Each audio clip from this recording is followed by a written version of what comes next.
বৈশাখ মাসের এই পূর্ণিমা তিথিতে নেপালের লুম্বিনী প্রদেশে 563 খ্রিস্টপূর্বাব্দে শাক্য বংশের রাজপরিবারে রাজা শুদ্ধোদন এবং রানী মায়াদেবীর কোল আলো করে এই ধরাধামে আসেন গৌতম বুদ্ধ।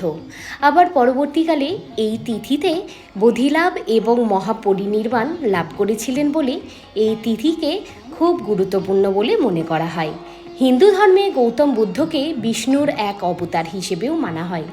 রাজপরিবারের সুখ স্বাচ্ছন্দ্যকে ত্যাগ করে গৌতম বুদ্ধ তিনি বেরিয়ে পড়েছিলেন দুঃখের কারণ খুঁজতে এবং সেই দুঃখ থেকে মুক্তি পাওয়ার পথ খুঁজতে। বুদ্ধদেব মানুষের দুঃখ যন্ত্রণাময় জীবন থেকে মুক্তি লাভের জন্য 4টি আর্য সত্য এবং অষ্টাঙ্গিক মার্গের কথা বলেন, যেগুলিকে পাথেয় করে তিনি মানুষকে মুক্তির পথ এবং নির্বাণ লাভের পথ বলে দিয়েছিলেন। বোধিলাভের পর তার নাম হয় বুদ্ধ, যার অর্থ হলো যিনি পরম জ্ঞানের সন্ধান পেয়েছেন। গৌতম বুদ্ধের কয়েকটি বাণীর মধ্যে উল্লেখযোগ্য, যেমন যে ব্যক্তি নিজের চিন্তাভাবনা নিয়ন্ত্রণ করতে পারেন তিনিই সত্যিকারের বিজয়ী। তার এই বাণী, তার জীবনাদর্শে আমরাও যেন আলোকিত হতে পারি, এটাই কাম্য।